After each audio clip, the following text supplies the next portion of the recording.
세상의 모든 지식 언더스탠딩. 예, 금요일 저녁 언더스탠딩 2부로 시작하겠습니다. 야호! 야, 이제 좀 자, 이제 금요일 저녁이지만 금요일 저녁에는 저희가 특히 재밌는 걸 많이 하지 않습니까? 네. 오늘은 뭐 스페셜 디너. 이거 거의 디너쇼입니다. 예, 이거는 뭐 안 보시고 싶은 곳은 안 보셔도 됩니다. 네, 저희가 오늘은 저희는 매우 자신 있기 때문에 마음껏 다른 곳에 가서 네, 저녁 약속 편안하게, 가실 분들은 가셔도 되고. 사실 가족이 중요합니다. 이건 뭐 3프로 TV 봐봐야 뭐 내년에 봐도 되고 다음 달에 봐도 되고. 예. 자, 가실 분들 다 가셨으면 자, 남은 분들 자, 하고 지금부터 시작하겠습니다. 오늘도 금요일 밤을 책임지실 분은 네. SNH 연구소의 민태기 소장님, 판타레이의 저자이자 우리나라에서 테크놀로지를 네. 가장 잘 설명하는 분입니다. 그렇습니다. 저희랑 방금 전에 네. 구두로 전속 계약. 정말 그냥 구두로 잘했습니다. 구두 계약도 계약이죠. 예, 구두로 전속 예. 계약을 맺었기 때문에 민태기 박사님을 계속 모셔서 오늘은 에펠탑에 대해서 배울 건데요. 에펠탑뿐만 에펠탑이요? 아니라 에펠탑뿐만 아니라 네. 사실 우리가 인간들이 만들어낸 다양한 것들은 자연의 섭리, 신이 만든 썸띵을 네. 응용한 게 굉장히 많아요. 그렇죠. 사실 제일 잘 만들었죠. 생각해보면 다 그런 그럼요. 것 같아요. 그렇죠. 비행기도 그렇고 뭐 다 그런 거겠죠. 네. 비행기도 새가 어떻게 나는지 보고 저렇게 하면 나는가 보다 싶어서 만든 거지. 새를 못 봤으면 비행기를 어떻게 만들었겠습니까? 그렇습니다. 그래서 오늘은 자연의 다양한 원리와 자연에서 나오는 기술들을 예. 실생활에 적용한 그런 사례들 중에 하나가 에펠탑이라고. 너무 그러니까 재밌겠다 진짜. 이걸 알고 나면 우리가 에펠탑을 몇 번을 가보잖아요. 예. 바빠서 못 가지. 예. 가서 저게 에펠탑이구나. 에펠탑이래. 사진 찍고 돌아오고 이제 그만합시다. 여러분. 감동이 다르지. 에펠탑 가서, 봤을 때. 자, 에펠탑에 대해서 네가 알고 싶은 게 지금 30분 버전과 2시간 버전과 5시간 버전이 있다. 자기 선택해. 오빠가 뭘로 해줄까? 적어도 이렇게 할 수 있어야. 그 잘못하면 헤어지는데. 네. 네. 아무튼 그렇게 할 수 있습니다, 이제 여러분. 예. 잠시 후에 민태기 소장 만나보겠습니다. 예. 민태기 박사님 바로 모셔보겠습니다. 소개하겠습니다. 어서 오십시오. 네, 안녕하세요. 네. 저희가 임태기 소장님한테 뭘 잘해드려야 되나 고민하다가 SNH 연구소 네. 거기를 어떻게 좀 잘 해드리면 되나요? 안 되나요? 하여튼 어떻게 잘해드릴지 모르겠습니다. 걱정입니다. 매우 훌륭한 회사랍니다. 네, 그럴 것 같습니다. 네, 임태기 소장님이 몸담고 계시니까 예. 오늘은 에펠탑 이야기를 네. 예. 네. 에펠탑.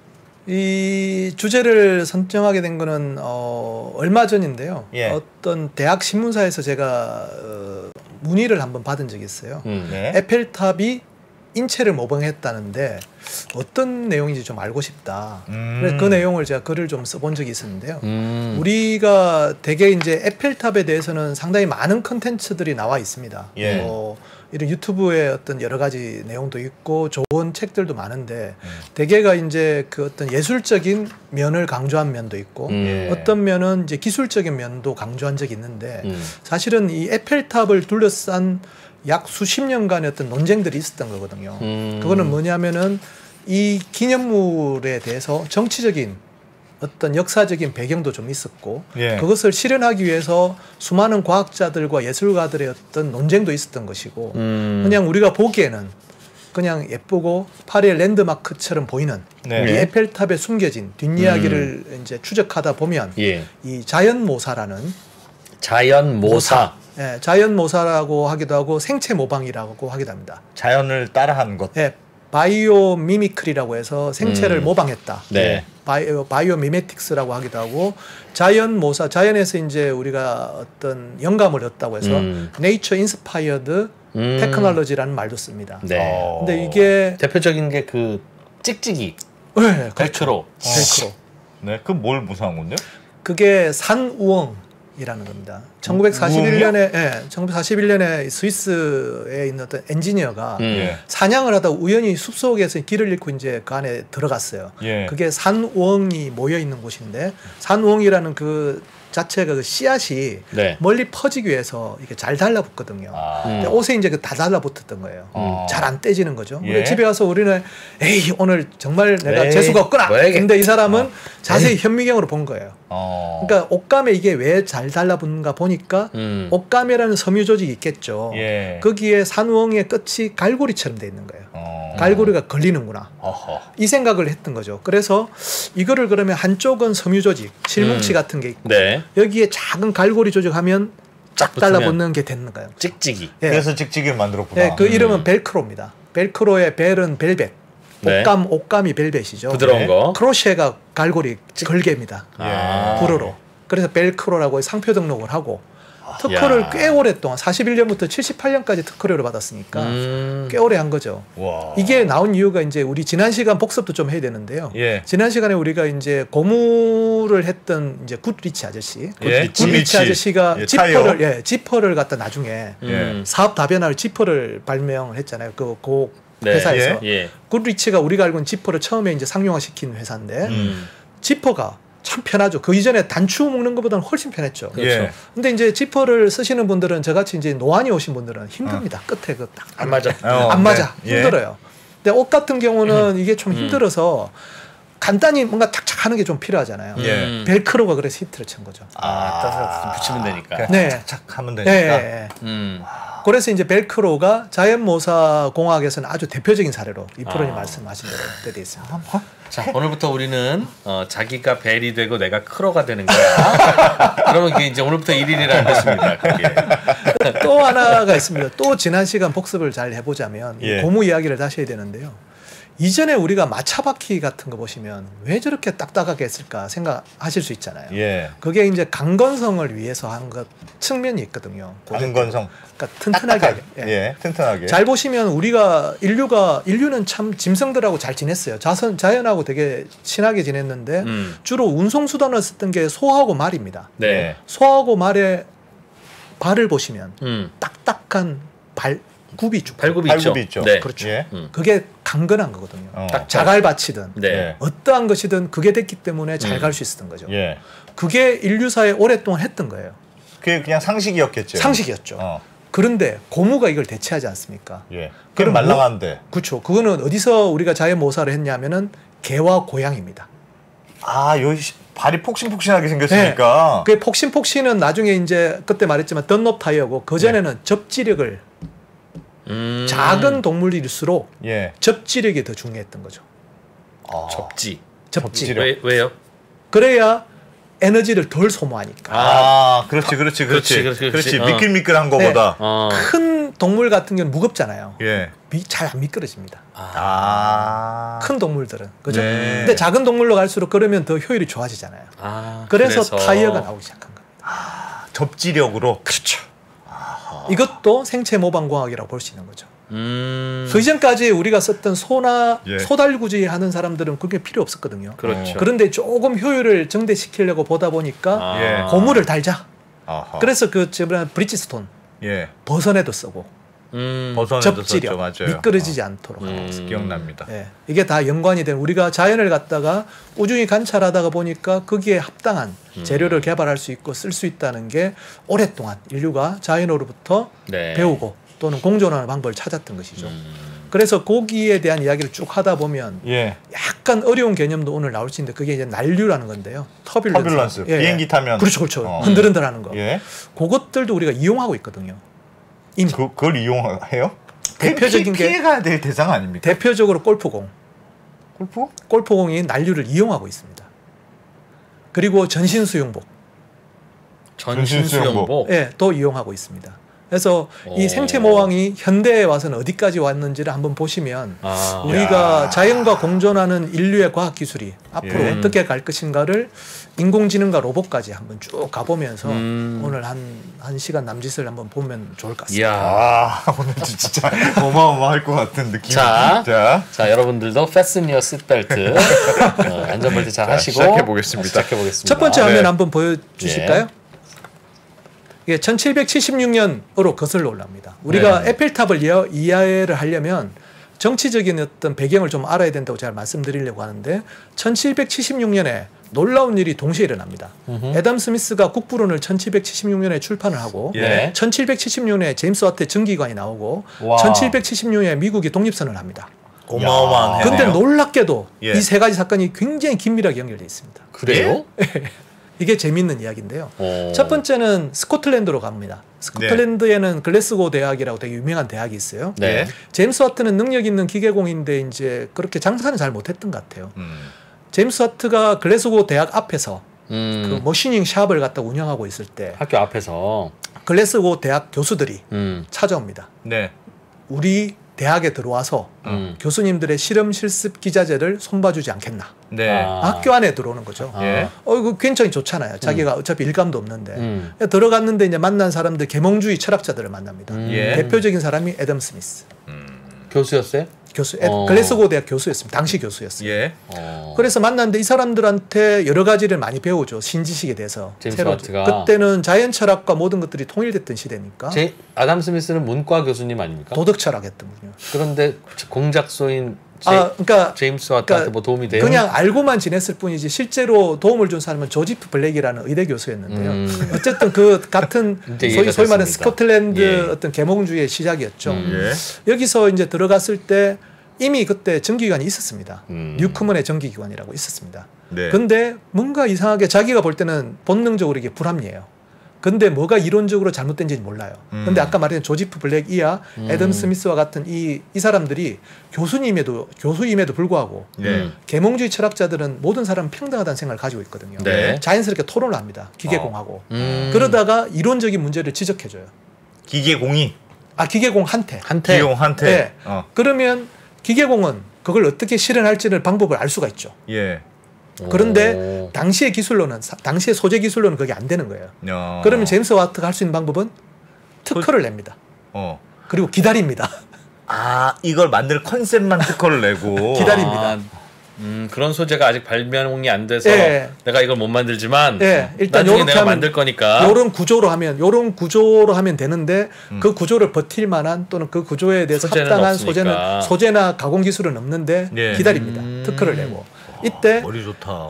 유명한 이 애덤 스미스를 찾아온 사람이 또 있었어요. 타운센트라고 당시 영국의 재무장관이었어요. 그 당시에 유럽의 귀족들은 아들의 교육을 위해서는 자녀의 교육을 위해서는 유명한 이러한 어떤 덕망 있는 학자들한테 맡겨서 유럽 전역에 여행을 보냅니다. 그걸 그랜드 투어라고 하거든요. 보냈는데 보통 그 교수 연봉의 한 2-3배 정도를 주고 그 여행이 끝나더라도 평생 연금을 지급하는. 와, 어마어마하게 돈을 쓴 거군요. 떠나죠. 어마어마한 여행을 떠납니다. 네. 여행을 떠났는데 그때 이제 파리로 갔다가 벤자민 프랭클린을 만납니다. 예. 벤자민 프랭클린은 그때가 미국, 영국의 식민지였죠. 예. 미국 식민지 대륙의 대표자였어요. 어쩌면 벤자민 프랭클린이 일부러 찾아왔을 수도 있습니다.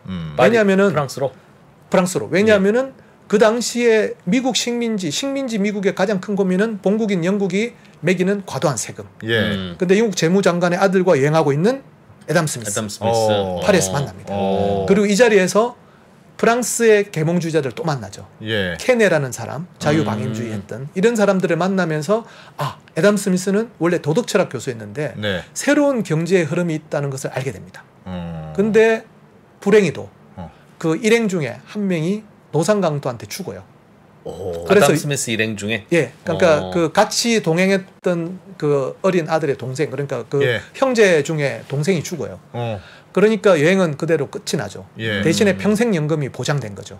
그래서 고향에 돌아가서 10년 동안 지필에 몰두합니다. 그게 우리가 알고 있는 국부론입니다. 벤자민 프랭클린은 아까 돈이 이렇게 좋은 겁니다.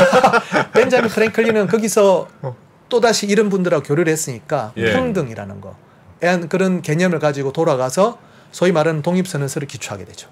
그래서 여기서부터 유럽은 시민혁명, 정치혁명, 경제혁명, 산업혁명이 시작됩니다. 그래서 역사적으로는 1776년에 드디어 서구가 동양을 넘기 시작했다는 평가가 나오기도 하는 이유입니다. 근데 이 세 사람이 투어에서 시작됐네. 네, 이렇게 연관이 다 됐던 시대가 있었던 거죠. 이 1776년을 우리가 잘 기억해야 되는데요. 네. 다음 화면 한번 보여주실까요? 자, 그러면 식민지 미국에서 그 경제 문제를 고민했던 벤자민 프랭클린, 이 사람은 그러면 직업이 뭐였을까요? 이게 이제 잘 안 알려져 있거든요. 직업이요? 예. 정치인 아니었습니까? 벤자민 프랭클린은 자기가 죽을 때 자기 묘비에 써달라고 그랬어요. 벤자민 프랭클린 더 프린터, 인쇄업자, 출판업자. 출판업자. 이 친구는 아니, 이분은 어릴 때 굉장히 가난하게 살았는데 출판업, 인쇄업으로 큰 성공을 해요. 10대 후반부터 20대 초반까지. 예. 지금으로 치면 당시에 출판업이나 인쇄업은 어떻게 보면 지금 언더스탠딩 같은 거예요. SNS라든지 유튜브. 가장 영향력 있는 미디어가 출판업이었다. 네. 그러니까 책이나 잡지를 만들어 팔았다는 거죠. 그렇죠. 그걸로 많이 했는데 경제에 관심이 많았던 분이잖아요. 네. 근데 그때 문제가 뭐냐면은 경제가 안 그래도 어려운데 그때 통화는 금화나 은화였을 거잖아요. 네. 근데 영국 자체도 경제 규모가 커지면 금이나 은의 생산량은 한정돼 있기 때문에 예. 커진 경제 규모를 대표하기에는 힘듭니다. 예. 그렇죠. 통화가 모자라게 돼요. 네. 예. 근데 미국에서는 당시에 금이나 은이 안 났어요. 지금 나중에 이제 서부가 골드러시가 시작됐던 이유가 예. 그 때문입니다. 미국 동부에서는 그게 없었어요. 네. 이게 힘든 거예요. 경제가. 네. 경제 유통이 안 돼. 네. 그래서 지폐를 발행하려고 했더니 문제는 지폐가 종이 쪼가리잖아요. 그렇죠. 종이 쪼가리가 무슨 가치가 있어요. 예. 그러니까 처음에는 뭐 토지를 담보로 하고 아무리 말을 해도 사람들이 안 믿고 이거는 이제 위조가 쉬우니까 예. 이때 이 사람이 나서요. 벤자민 프랭클린이 팜플렛을 올리면서 지폐를 갖다가 남들이 모방하지 않게 해서 신뢰성 있게 만들 수 있다는 거죠. 왜냐하면 자기가 최고의 인쇄업자고 최고의 출판 나만 인수할 수 있으니까. 그렇죠. 그게 이겁니다. 다시 네. 한번 화면을 보실까요? 요거요? 자, 프린티드 바이 벤자민 프랭클린. 이때 만든 지폐예요. 프린티드 바이 벤자민 프랭클린 위에 보면 20 실링이라고 되어 있네요. 이게 20 이게 보면 남들이 모방하기 되게 힘든, 위조하기 힘든 나뭇잎 무늬. 나뭇잎. 이거는 원판을 가지고 있지 않으면 복제가 안 되는 겁니다. 원판을 가지고 있지 않으면. 저 당시에 20 실링짜리 지폐는 저렇게 우표처럼 예. 정사각형 모양으로 생겼어요. 네, 종이 우리 어음처럼 이렇게 생겼다. 아, 그래요. 예, 뱅크노트라고 하는데 그런 게 만들어진 거죠. 이게 그래서 미 저걸 연방은행에서 넣은 제가 가져온 사진인데, 저걸 넣은 겁니까? 네, 요거를 갖다가 남들이 쉽게 따라하지 못하잖아요. 이게 자연 모방 공학인 거죠. 손으로 직접 인간이 만든 게 아니라 예. 자연의 어떤 무늬 같은 경우는 원판만 존재하는 거거든요. 나뭇잎이 다 똑같지 않습니다. 다 나뭇잎 똑같은 것 같잖아요. 대구 이렇게 종이 붙여가지고 이렇게 그리면 비슷하게 그릴 수 있지 않을까요? 근데 누가 비슷하게 나뭇잎을 3개를 그렸다 하더라도 예. 이게 진짜 지폐인지 아닌지 예. 얘도 나뭇잎 얘도 나뭇잎이니까 똑같지는 않아도 네. 딱 봐서 알 수 있었을까요? 우리가 지금도 똑같은 질문하는데요. 다 비슷하게 해도 결국 감별사가 보면 금방 압니다. 감별사는 알겠죠. 그래서 일단은 신뢰성을 높일 수가 있죠. 진본과 미온을 구별할 수는 있다. 네. 구분이 가능한. 네. 너희도 복사할 수 있으면 해봐. 안 될 걸? 그렇게 되는 시대. 왜 그래서 우리가 이제 어떤 자연모사공학의 최초라고 우리가 부를 수 있는 자연을 모사하는 게 되게 필요하다는 거죠. 예. 네. 자, 그래서 다음 장 한번 보여주시면 지금 미국 100달러짜리 지폐가 이렇게 돼 있는 거죠. 예. 벤자민 프랭클린 모델입니다. 지폐를 처음 도입한 사람. 그래서 저게 100달러짜리 들어간 거예요? 꼭 그렇진 않지만 그게 의미적으로 되게 이제 연관이 돼 있고 1776년 7월 4일이 되게 중요한 거죠. 76년이네. 이게 왜냐하면 독립선언서가 발표된. 이렇게 돼서 벤자민 프랭클린은 원래는 인쇄업을 출판업을 하다가 정치인으로 변신하고 유튜버였다가 정치인으로. 그 다음에 과학자였다가 굉장히 마당발이었고 네. 다양한 활동을 했던 것이죠. 야. 근데 이 사람이 1700년대 2%였구나. 그렇죠. 조폐공사 사장이라고 봐야지. 그렇죠. 뉴턴도 네. 조폐국장이었잖아요. 예. 아이작 뉴턴 조폐국장이었거든요. 아무튼 간에 이 사람은 그러면 행복하게 살았던 건 아니고 말년은 좀 불행하긴 했습니다. 불행했다기보다는 아들이 있었거든요. 네. 그 아들이 독립에 반대하는 파에 가담을 해요. 아빠는 독립운동하는데 그래서 반란군을 이끌고 미군을 공격합니다. 세상에. 그래서 아빠 친구 부대. 예. 그다음에 그래서 어떻게 됐어요? 영국으로 망명해죠. 아들이. 예. 그래서 다시는 두 사람을 만나지 않습니다. 그런 불행한 이 역사도. 그러니까 미국도 독립 아들하고는 원래 안 좋아요. 뭐 자주 봐도 네. 대면하고 네. 있으나 없으나 뭐. 그런 면들도 어떤 인간적인 면을 벤자민 프랭클의 여러 면을 그랬구나. 알 수가 있습니다. 네. 자, 그 다음에 그러면 이 1776년을 잘 기억해 주시고요. 자, 그래서 그 다음에 일어났던 프랑스 혁명이 좀 있죠. 네. 다음 프랑스 화면 혁명. 한번 보실까요? 또 세 사람이 나오는데요. 이 세 사람은 전부 다 카르노입니다. 오. 네. 그러네요. 네. 무슨 자, 미국의 시민혁명, 미국의 또는 독립혁명, 미국 독립이라는 것은 되게 중요한 게 한 나라가 어떻게 보면 인간은 모두 평등하다는 원리 하나로 만들어진 나라거든요. 예. 그것이 어떻게 보면 프랑스 혁명을 촉발하는 계기가 될 수도 있었을 거예요. 근데 프랑스 혁명이 일어나면 가장 큰 문제 중에 하나가 어떤 거냐면은 모든 사람이 평등하다는 것들은 어떤 거냐면 귀족 계급을 없애야 된다는 생각이 이제 있을 수가 있겠죠. 예. 근데 당시에 군대 조직은 귀족들이 운영하는 거였어요. 귀족들이 용병을 고용하거나 네. 그렇기 때문에 귀족의 권리가 보용되는 거죠. 예. 근데 귀족 계급이 무너지면 장교 계급도 없어지고 국가가 운영하는 군대도 무너지는 겁니다. 예. 예. 지금 로마의 이야기 같은 거 잘 보시면 장군이 되려면 돈이 많아야 돼요. 그 사람들을 어떤 살려면 그 사람 그 병사들의 가정을 책임져 줘야 되잖아요. 예. 예. 근데 이 귀족들이 없다는 거는 프랑스 군대도 무너졌다는 겁니다. 프랑스 혁명 때문에. 그러네요. 이때 이것을 보다 못한 음. 한 과학자가 있었는데 그게 라자르 카르노라는 사람입니다. 이 카르노라는 사람은 중간에 나오는 사디 카르노, 나중에 이제 연력학의 원조라는 그 사디 카르노의 아버지. 예. 이 아버지가 뭐 어떤 일을 했냐면은 18세부터 25세까지 강제 징집을 합니다. 징병제의 시작. 그러니까 뭐 이전에도 약간씩 있어요. 전 국가적으로 이렇게 한 거는 거의 처음이죠. 우리는 너무나 당연하게 생각하죠. 강제 징집을 우리는 하고 있으니까. 네. 근데 유럽에서는 거의 최초의 사례 중에, 그러니까 뭐 몇 안 되는 사례 중에 하나였어요. 그 당시에 카르노가 뭐였는데요? 카르노는 과학자였는데 장교, 그러니까 혁명을 지지하는 장교였습니다. 근데 그 정도 장교가 오늘부터 징집이야 하면 네 징집입니다. 아, 그보다는 이제 이게 역사가 복잡한데 이제 로베스피에르라고 예. 그 공안위원회, 그 철권 농치라는 거기에 위원 중에 하나였거든요. 예. 그래서 강력한 중앙 집권제를 실행합니다. 그러면서 이때부터 다 징집한 겁니다. 아, 그 안을 도입했다? 네. 그런데 이제 징집에 대해서 쉽지 않은 게 뭐 그러면 쉬울 것 같죠. 네, 6개월 또 1년 만에 프랑스 육군이 150만이 만들어집니다. 네. 근데 당시 다른 나라도 못해 10만 몇만 이랬거든요. 그러니까 국가의 군대가 150만이 유지된다는 건 어떤 거냐면은 1년 만에 군복이 150만 벌이 필요하고요. 그렇겠네요. 총도 150만 자루가 필요합니다. 와. 근데 논산훈련소에 다 사람들 다 모아놓고 자 각자 이제 옷도 만드시고 총도 이러면 안 되잖아요. 예. 그걸 국가가 보급해줘야 되잖아요. 네. 이게 쉽지 않아요. 그래서 다른 나라도 그 생각을 쉽게 하기는 힘들죠. 예. 그 사람들이 먹는 음식 하루에 먹는 양이 어떻게 얼마인데 될 거냐? 그 국가가 다 먹여 살려야 되는 거예요. 그럼 그 전에는 각자 도시락 싸들고 나올 형편 되는 사람들만 일단 그러니까 집합. 귀족들이 자기의 내가 운영할 수 있는 군대를 유지했겠죠. 아. 예. 내가 할 수 있는 내가 돈 주고 내 내가 영지에서 밥 내 내기. 영지에서 할 수 있는 만큼 했겠죠. 근데 전 국가적으로 150만 원을 한다는 거는 보통 일이 아닌 거죠. 야, 보급이 그거를 중요하죠. 보급이. 한 사람입니다. 그렇지. 그걸 하기 위해서 그 학교를 시스템을 만들고 예, 학교를 만들어요. 학교. 예, 그게 에콜 폴리테크닉이라는 회사, 학교입니다. 학교. 예. 와. 그건 왜 만들었어요?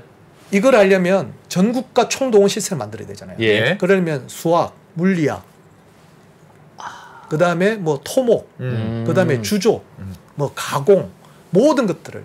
그러니까 에콜은 학교란 뜻이고요. 네. 폴리테크니크는 폴리는 여러 가지, 네. 테크니크는 기술이죠. 모든 기술을 다 모은 겁니다. 과학기술종합대학교. 네, 국가에서 우리가 할 수 있는 모든 것들은 다 우리가 중앙에서 보급해 주는 거예요. 프랑스의 카이스트. 예. 이게 엄청나게 성공을 해서 프랑스 육군이 갑자기 150만이 만들어지고 장교가 없잖아요. 예. 그러니까 누군가 장교가 필요하잖아요. 하급 장교 한 사람이 장군이 됩니다. 그게 나폴레옹입니다. 나폴레옹을 발탁한 사람이 바로 라자르 카르노입니다. 아. 그 20몇 살짜리 네가 참모총장 해라. 예, 장군의 입장에서는 예. 유럽 역사에서 아무도 가지 못한 150만 대군이 있어요. 예. 쓸어버립니다. 국가에서 다 밀어주잖아요. 총동원 체제. 모든 여성들은 과학기술이 발달하면 그걸로 돈을 벌어서 네. 그 군대를 양성하고 유지했던 거예요? 돈이 아니고 예. 모든 사람이 할 수 있는 일을 갖다가 국가에서 전부 다 나눠주는 거죠. 너는 오늘부터 엔진 개발해. 네, 누구는 재봉질하고. 네. 일자리를 국가가 만들어서 그게 가서 여기에 살아나는구나. 그러니까 적재적소 그게 그냥 누군가 다 할 수 있는 게 아니고 예. 적재적소에 다 배치했기 때문에 현대 물류학의 원조라고 보기도 합니다. 라자르 카르노. 계획경제, 사회주의 경제의 시발점이네요. 그렇죠. 지금도 프랑스는 굉장히 중앙집권적입니다. 그런 면에서. 그때 그 일을 한 게 그때 라자르 카르노. 그게 라자르 카르노는 그때 그냥 왕의 신복이었어요. 참복? 아니요. 이 사람은 혁명파에 가담한 군대의 장교예요. 카르노는 문과였죠? 아까 과학자라고 제가 말씀드렸어요. 여기도 과학자. 그래서 여기 다시 화면 보실까요? 네. 그래서 그 아들이 그 유명한 중앙에 있는 이분이 연력학을 만드시고요. 예. 이쪽은 손자입니다. 손자는 나중에 에콜 폴리테크닉을 졸업한 엔지니어였다가 프랑스 대통령이 되죠. 대통령까지 돼요? 이 사람이 나중에 에펠탑 건설하는 그 현장에 있었습니다. 네. 그 이야기를 하려고. 대통령일 때? 네. 그럼 왼쪽에 맨 왼쪽에 있는 분이 할아버지. 군대로 만든 아저씨. 아들. 야. 손자 이렇게 됩니다. 저 할아버지는 저거 되게 착하게 생기셨는데 그렇게 다양한 일을 하셨네. 네. 그래서 어쨌든 에콜 폴리테크닉 다음 화면 보실까요? 에콜 폴리테크닉의 어떤 문양이 오른쪽에 있는데요. 이게 보면 그러니까 에콜 폴리테크닉을 이어받은 학교로는 MIT하고 취리 공대가 있거든요. 예. 그만큼 되게 유명한 대학인데 여기 보면 이게 무슨 군사 사관학교 같죠. 그러네요. 네. 보면 표도 pour la patrie, le chance et la gloire. 제가 프랑스는 잘 모르지만 파트리가 아마 조국일 겁니다. 조국, 네. 샹스, 과학, 그리고 영광을 위해. 조국과 과학, 영광을 위해. 그리고 이 사람들은 여전히 군복을 입고 군사훈련을 받고요. 예. 졸업할 때는 군복을 입고 시가행진합니다. 전쟁이라면 제일 처음 최일선에 배치됩니다. 그런데 그런 평소에 과학자. 배우는 건 공학이에요? 과학입니다. 예. 과학이에요? 수학, 물리학 이런 사람. 수학 물리학 배우다가 전쟁 나면 총 들고 나간다고요? 예. 왜? 그렇게 만들어진 학교니까요. 그러니까 1794년에. 군인들한테 수학 물리학을 가르치는 거지. 예. 국가... 군인이지만 평소에는 그렇지. 사실 네. 군인이 평소에는 할 일이 없으니까 군인이지만 평소에도 국가에 기여를 하고 수학과 과학으로. 예, 엄청난 학교거든요. 와. 지금 뭐 우리 교과서에 나오는 거의 모든 사람이 여기 출신입니다. 프랑스에서. 예. 그러니까 우리나라에서 나중에 제가 보여드릴 텐데 이공계 교육을 받은 사람 알고 있는 유명한 인물들은 거의 다 여기 출신들입니다. 역사적으로 1794년에 생겼으니까. 이야. 자, 그래서 네. 그러면 다음 장으로 좀 넘어가실까요? 네. 생각해 보시면 그렇게 해서 프랑스 혁명은 또 잘 됐다 이렇게 보긴 힘든 게 나폴레옹이 전 세계를 휩쓸었다가 몰락하죠. 예. 1814년에 몰락하고 부르봉 왕조가 부활을 합니다. 근데 그 부르봉 왕조가 무너지는 게 1830년 혁명입니다. 그 1830년 혁명이 잘 나오는 게 요 그림이죠. 이게 민중을 이끄는 자유의 여신. 자유의 여신. 예. 이게 자유의 여신상의 나중에 모델이 되죠. 예. 그리고 이거는 이제 콜드플레이의 비발 라비다 표지 앨범 표지에 나오는 건데요.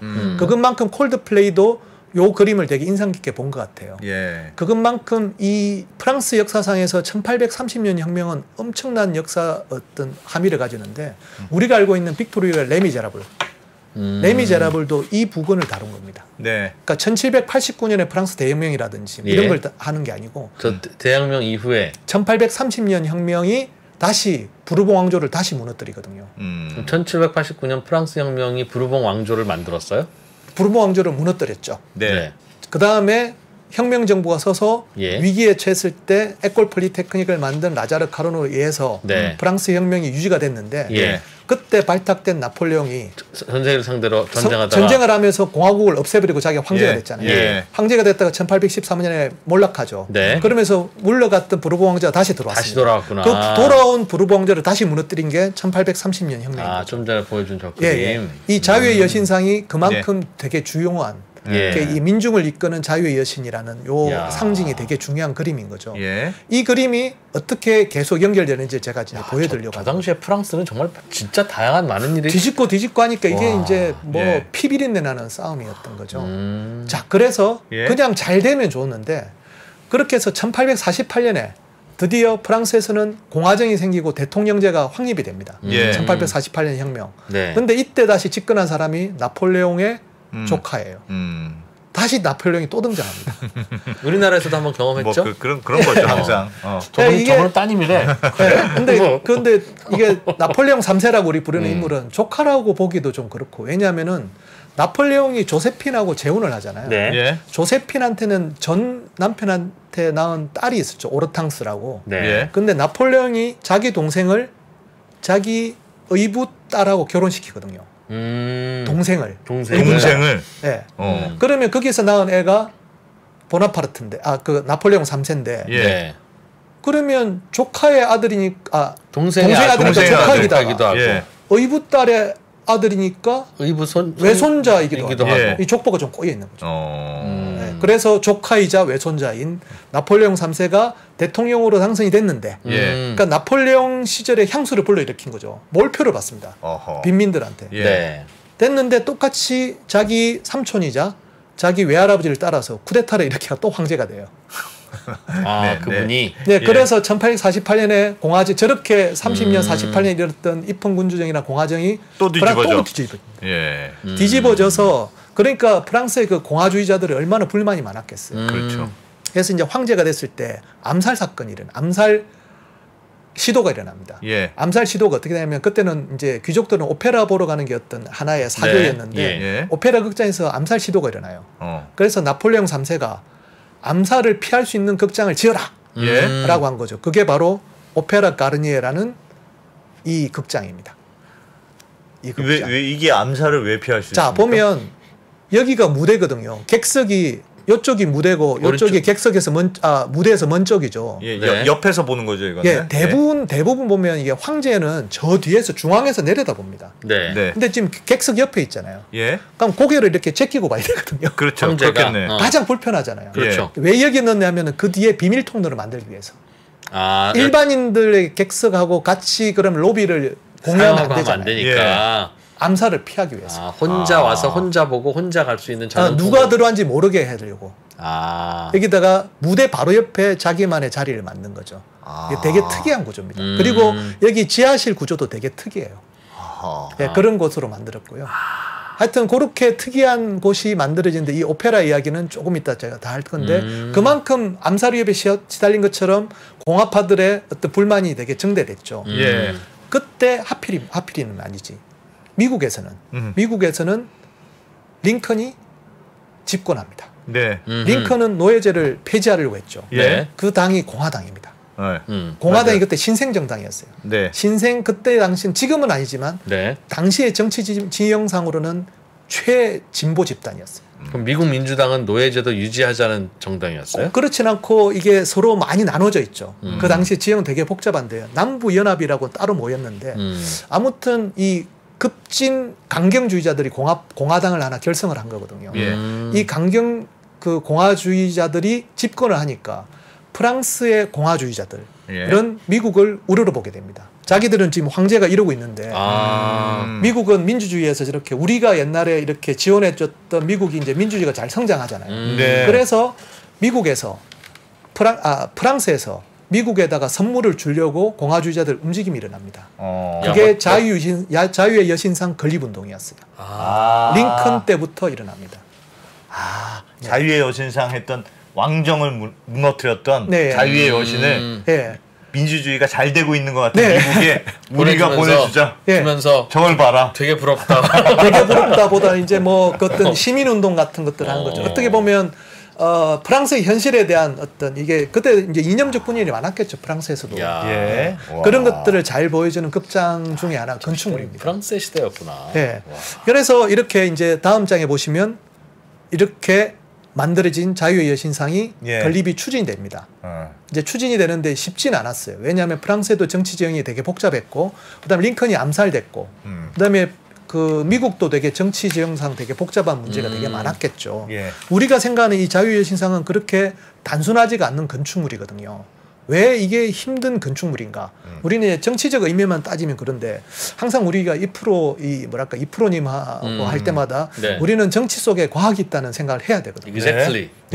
그러면 이 과학이 어떤 의미로 어려운 점이었을까? 왜 난제일까? 저기에 자유의 여신상을 만드는 것 자체가 왜 난제였을까? 커서 이걸 보실까요? 뭐예요 이게? 이게 뭡니까? 클로버필드라는 영화가 있습니다. 거기 보면 우리 모든 재난 영화, 재난 영화의 공통점은 항상 자유의 여신상 등장하죠. 자유의 여신상이 쓰러져 있는 거. 어머나 하면서. 예, 클로버필드에 자유의 여신상에 목이 날아갔거든요. 근데 무너진 걸 보면 뭐야 뻥 뚫려 있어요. 자유의 여신상이 금속 덩어리가 아닙니다. 지금 저게 자유의 여신상 머리예요? 머리입니다. 여기 눈이 있고요. 눈이 굉장히 머리결이고 여신님의 머리결인데 속이 뻥 뚫려 있잖아요. 눈이 매섭게 생겼네. 속이 뻥 뚫려 있잖아요. 그러네요. 금속은 생각보다 무겁습니다. 네. 자유의 여신상이 들고 있는 그 독립선언서 그것만 해도 만약 그거를 청동으로 가득 채웠다면 엄청 무겁지. 160톤쯤 돼요. 아하. 그렇게 해서는 저 동상이 설 수가 없는 거죠. 우리가 생각하는 이 동상이 멀쩡히 서 있는 것 같지만 그러면 속이 다 비어 있어야 됩니다. 속이 비어 있습니다. 이렇게. 그러면 우리가 생각해 보시죠. 우리나라 그러면 청동상, 뭐 우리 저기 국립중앙박물관에 있는 방가사유상, 그것도 속이 비어 있습니다. 속이 비어 있습니다. 그걸 아셔야 됩니다. 다 채워서 만들면 너무 무거워서 너무 무겁고 그 구조를 지탱할 수가 없습니다. 이걸 잘 이해를 하셔야 돼요. 그래서 어떻게 하냐면은 진흙으로 이렇게 내부 구조를 만든 다음에 끝에를 밀랍이라는 걸로 이렇게 해서 조각을 합니다. 그 위에 다시 진흙을 얹죠. 그러니까 밀랍은 우리가 파라핀하고 비슷한 성분인데 이렇게 진흙을 갖다가 열에다가 소성을 시키면 밀랍이 녹아내리죠. 그 빈 공간이 생기잖아요. 거기다 청동을 붓는 겁니다. 그럼 안팎으로는 그래서 밀랍이 없어져요. 밀랍이 영어로 이제 비스 왁스거든요. 비가 꿀벌이고 꿀벌이 맞는 벌집이 그 밀랍 구조거든요. 그래서 로스트 왁스 공법이라고 합니다. 주조하시는 분은 다 아는 건데 왁스가 소실됐잖아요. 왁스에다 그린 다음에 뜨거운 걸 부으면 걔가 없어지고. 이거 다이얼을 하면 뜨거운 게 없어지고 빈 공간에다가 붓는 거죠. 청동 덩어리가 있고 그 위에다가 밀랍을 붓고 밀랍이 굳으면 그걸 조각을 하고 그리고 나서 다시 진흙을 붓고 그 덩어리를 띄어다가 불에다 달구면 밀랍만 싹 녹으니까. 그렇죠. 알겠어요. 이걸 로스 왁스 공법인데 우리 에밀레 정도 그렇게 만드는 겁니다. 방가사유상도 그렇게 만들어서 속이 비어 있어요. 그래서 국립중앙박물관 자세히 보시면 거기에 대한 설명들이 있습니다. 그 두 개가 있는데 사유방 두 개가 두께가 다릅니다. 두께가 다른 만큼 기술도 많이 발전했겠죠. 그런 것들은 좀 이게 청동상을 보시면서 생각할 필요가 있는 것이죠. 자, 이게 기술적으로 굉장히 어떤 굉장히 힘든 점이 있는데 이때 추진될 때가 프랑스에서 어떤 일이 있었냐면 이런 게 있었어요. 그 결국은 프랑스 황제였던 나폴레옹 3세가 버블 전쟁 때 말려들어서 비스마르크한테 완전히 한 방 날아가죠. 그때 날아갈 때 프랑스에서 내전이 발생합니다. 내전이 발생한 게 뭐냐면은 프랑스 파리 시민들은 아까 말했지만 나폴레옹 3세를 인정하지 않았거든요. 그러니까 네가 항복한 것도 나는 인정하지 못하겠다고 해서 프로이센 군대가 진유를 하려고 하는데 막기 시작하는 겁니다. 자, 그럼 프로이센 군대는 어떻게 했냐면은 야, 너 정부, 프랑스 정부, 니들이 진압해. 그러면서 이 안에서 내전이 벌어졌어요. 프랑스. 끔찍한 내전이 그냥 이 내전이 벌어지면서 엄청난 사람들이 사망합니다. 그 흔적을 갖다가 우리가 루브르 궁에 알 수 있는데 루브르에 가시면 그때 이제 루브르 궁이 불타요. 이쪽이 뭐냐면 루브르 궁에 있는 서쪽 면에 있는 튠르리 궁이라는 건데 지금도 여기는 빈 공간으로 남아 있습니다. 나중에 이제 우리 같으면 뭐 중건을 해야 되겠다는 생각을 할 수가 있는데 프랑스 삼공화국의 입장에서는 치욕의 역사도 역사다. 그래서 폐허로 그냥 없는 상태로 지금 뻥 뚫려 있는 걸로 남아 있죠. 이 건너편엔 최고 재판소가 있었거든요. 그것도 불탑니다. 거기가 지금 오르세 미술관입니다. 프랑스 파리 곳곳이 그냥 이렇게 불바다가 됐던 순간이 있었어요. 이 상태를 그렸던 소설 중에 하나가 오페라 유령이라는 소설이 있습니다. 그 서두에 이렇게 돼요. 초공기를 파묻기 위해 인부들의 오페라 하우스. 여기가 아까 말했던 그 오페라 가르니에. 거기에 바닥을 팠을 때 신구한 거 났다. 사람들은 실제로 그때 파리 콤민의 희생자 중에 한 사람이 여러 사람이 발견됐어요. 오페라 가르니에가 파리 콤민 본부였거든요. 반란군의 본부였거든요. 근데 거기에다가 재밌는 상상력을 동원한 게 오페라 유령의 시작입니다. 실제로 이게 추금기 이야기는 뭐냐면은 요 오페라 유령의 소설에서는 크리스틴 있잖아요. 크리스틴의 목소리를 이렇게 추금기로 해서 묻었다 이런 식으로 이제 나오지만 실제로 1907년에 오페라 하우스였으니까 그때 엔리코 카루소가 되게 잘 나갔거든요. 엔리코 카루소의 추금 그 음반들을 지금 같은 뭐냐면 이제 그 밀레니엄 그러니까 100년 뒤에 푸는 걸로 그때 묻었어요 실제로 1907년에 그 이야기를 재미있게 이렇게 상정을 한 거죠. 2007년에 그게 예. 개봉이 된 적이 있습니다. 예. 그러니까 오페라 유령이라는 거는 아까 말했지만 나폴레옹 3세와 오페라 가르니에 그리고 파리 콤뮌에 대한 이야기가 섞여 있는 그런 상태로 걸 배경으로 스토리를 만들었구나. 그만큼 그때 공화파 정치 지형이 이런 것들이 섞여 있기 때문에 우리가 파리에 가서 그냥 보시는 것보다 이런 걸 좀 알아두면 좋으실 텐데 아무튼 간에 그 뒤에부터는 정치 지형이 이제 정리가 좀 됐잖아요. 그러니까 급속도로 요 자유의 여신상 모금 운동이 활발화됩니다. 네. 그때 마필이면 아까 1776년을 기억하자고 제가 말씀드렸잖아요. 1876년이 다가옵니다. 네. 그때 미국 독립 100주년이 되는 거죠. 예. 그러면서 프랑스에서는 대대적인 모금 행사. 미국에다가 100주년 기념 선물을 하자. 선물해 주자. 예, 그렇게 해서 본격적인 모금 운동이 해서 진행이 됐어요. 네. 근데 이제 너무 이제 진행이 늦잖아요. 벌써 10년이 지나버렸죠. 예. 그래서 조각가는 여전히 살아있는데 그 건축을 맡은 사람이 죽어요. 야 이거 지금 설계까지 다 했는데 건축을 어떻게 하자는 이야기냐. 예. 그래서 긴급하게 투입된 사람이 에펠이었습니다. 에펠탑의 에펠. 예. 에펠은 건축가였는데 대신할 수 있는 사람 너밖에 없다. 예. 그런데 아까 말했지만 이게 이제 두께를 이렇게 얇게 해서 무게는 줄였긴 했는데 바다에 서지 않습니까? 바다 바람을 견딜 수 있는 구조를 어떻게 할 것인가 고민이 됐던 것이죠. 흔들리지 않게. 흔들리지 않게. 거기에 도움을 줬던 결정적인 사람이 등장합니다. 자, 네. 화면 한번 보실까요? 흔들리지 않는 편안함. 네. 쿨만. 쿨만. 역사책에는 거의 안 나오는 쿨만이라는 사람이 아까 예. 말씀드렸던 에콜 폴리테크닉을 흉내냈던 네. 대학이 MIT하고 취리 공대가 있습니다. 오른쪽이 취리 공대인데 흉내냈다는 건 뭘 흉내낸 거예요? 공과대학, 국가적인 어떤 국립공과대. 예, 국가적인 인재 양성을 위해서는 국립 공대를 그러니까 네. 뭐랄까 이제 좀 인재 양성을 위한 공대를 만들어야 된다는 그런 국립이라기보다는 MIT는 꼭 그렇진 않으니까 아무튼간에 MIT나 취리 공대, MIT만 하더라도 엄청나죠. 네. 취리 공대가 렌트겐하고 아인슈타인 나온 대학입니다. 그게 1855년에 만들어져요. 네. 초대 학장이 칼 쿨만입니다. 네. 이 초대 학장 이 사람이 어떤 사람이냐면은 도량하고 그러니까 도로하고 교량 같은 것들을 철제 구조로 설계하던 사람이었어요. 근데 이 사람의 고민이 뭐냐면은 우리 보면 트러스 구조라고 삼각형이나 X자구로 철제 빔을 막 썼잖아요. 예. 도대체 어떠한 규칙과 법칙으로 이걸 할지에 대해서 고민이 되게 많았어요. 예. 이게 거의 케바케였거든요. 어느 날 취리공대에 이제 다른 쪽에 그 해부학 교실에 놀러 갔는데 거기에 인체뼈 모형을 보게 된 거예요. 예. 인체뼈 해부학을 보다 보니까 기가 막힌 거 원리를 알게 돼요. 인체뼈요? 네, 다음 사진을 보시죠. 인체뼈를 잘 분석하다 보니까 이게 인체 넓적다리 뼈예요. 힘을 받는 위에서 힘을 받죠. 네. 받는 게 선에 보면 이게 힘이 어디로 전달되는지를 보여줍니다. 네. 그게 보면 바깥쪽으로만 모여 있어요. 이렇게 힘이 바깥쪽으로 분산되는 거예요. 예. 그래서 인체뼈를 갖다가 보니까 인체뼈가 바깥쪽이 되게 치밀하고요. 예. 가운데는 성걸어요. 비어 있죠 속이. 예. 이게 딱 물바닥. 그러니까 이게 어떤 거냐면은 뼈가 그래요.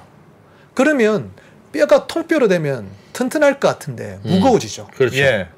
가볍게 하면서 튼튼하는 방법은 외곽 쪽을 튼튼하게 하고 그쪽에다 힘이 모이게 만들 수 있는 구조가 이런 구조라는 거예요. 그렇게 해서 요런 식으로 크레인을 만듭니다. 크레인. 예, 크레인을 만들어 성공을 해요. 예. 철골 구조, 철골 크레인이 이때 탄생하는 거죠. 요렇게 하니까 된다 해서 인체뼈를 갖다 모방하기 시작하는 거죠. 그러면 무게를 확 줄이면서도 인간의 곡선도 나온다는 거죠. 곡선도 나오지만은 어쨌든 통뼈로 채우는 것보다는 낫잖아요. 그러면 바다에다가 아까 근무를 세울 때 뭔가를 버텨야 되는데 모든 걸 다 채우면 좋겠지만 청동산도 내부를 비워서 했는데 그 안에 철골도 통뼈로 만들면 안 되잖아요. 저걸 인간의 뼈를 볼 때까지 몰랐어요. 그 가재, 개 이런 갑각류들 그래서 껍데기만 딱딱하고 안에 살인 건데. 그래 되려면 지금처럼 이게 힘이 전달되는 구조 분석을 했었어야 되는 거죠. 그걸 기가 막히게 하신 분이 이 쿨만입니다. 쿨만. 예. 근데 쿨만의 수제자가 이런 사람이 있어요. 퀘클랭이라는 사람이 야 우리 선생님 대단하다고 해서 에펠의 회사에 막 입사했는데 에펠이 그때 갑자기 그 자유여신상 내부 뼈대를 담당하게 됐잖아요. 자기가 설계를 하는 거 이렇게. 자세히 보시면 여기 보면 두꺼운 쪽이 있고 얇은 쪽이 있습니다. 두꺼운 쪽이 집중적으로 힘을 받고 이전에는 그냥 계속 이었거든요. 그러지 말고 이렇게 하면 효과적으로 무게를 확 줄이는 걸 자기가 알게 돼요.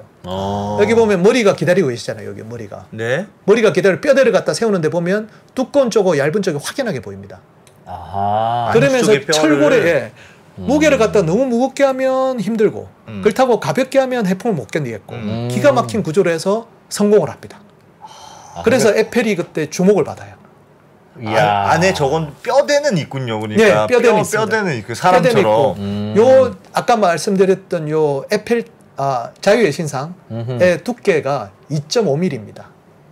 금속 두께가 2.5mm요? 껍질이 오 진짜 얇은 거구나. 네.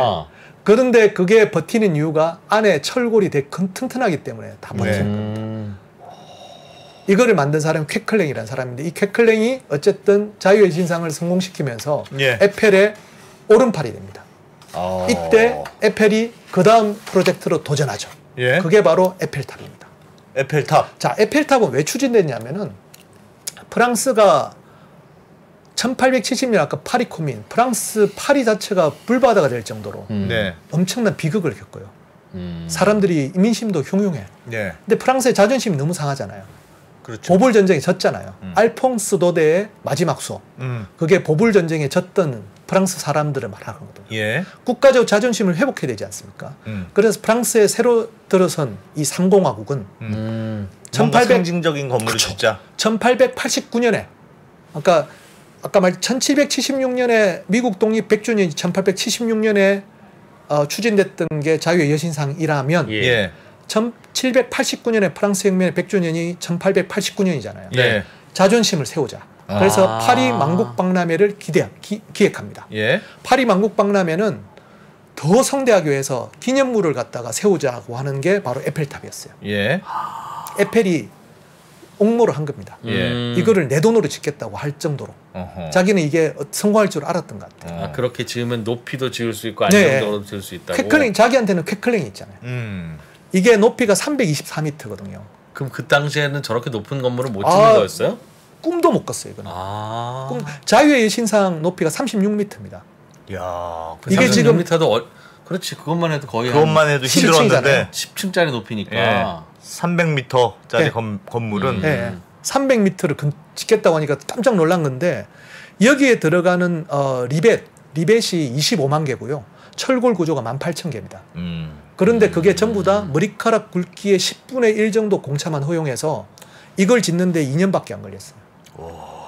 그때 무슨 지금처럼 그런 설비가 있는 것도 아니고 사람이 이어가면서 올라간 겁니다. 엄청난 거죠. 그게 가능했던 게 요 똑같이 외곽 쪽은 튼튼하고 가운데는 성글게 만들어가지고 했는데 재밌는 거는 이걸 갖다가 여기 들어가는 골재가 지금 324m잖아요. 여기 있는 무게가 어느 정도냐면은 이게가 지금 밑에가 125m인데 만약 10m, 10m, 10m의 사각형을 만들어요. 이 정도 방만큼. 그죠? 거기를 금속으로 다 채우면 이 에펠탑 무게보다 무겁습니다. 10을 해도 10만 해도요? 네, 이거보다 그러니까 얼마나 가벼운데 되게 튼튼하잖아요. 와. 이게 제가 지금 과장한 게 아니라 실제로인데요. 만약 에펠탑이 들어갈 수 있는 어떤 원통의 어떤 저장 용기를 만들었다고 하죠. 이 원통이 이제 에펠탑이 들어갈 크기로 만들었겠죠. 그 안에 들어가는 공기의 무게가 여기에 사용된 철의 무게보다 무겁습니다. 공기의 무게가요? 네. 이게 제가 다 계산한 것 같은데요. 계산하면 그렇게 나옵니다. 공기의 무게가 저 정도로 헐겁게 들어가 있다는 거죠. 그러니까 헐겁게 들어갔는데 굉장히 튼튼하던 거죠. 인체 뼈를 모방했기 때문에. 공기도 무게가 있다는 걸 잘 모를 겁니다. 아니 뭐 무게는 있을 겁니다. 무게는 있을 거긴 합니다만 풍선을 훅 불면 던지면 아래로 떨어지잖아요. 무게가 있는 겁니다. 아니 무게가 있다는 건 압니다. 근데 그래도 저긴 쇠들이 있는데 그만큼 이 에펠탑의 구조는 놀라운 구조라는 거죠. 가볍게 얇게 굉장히 가볍게 자랍니다.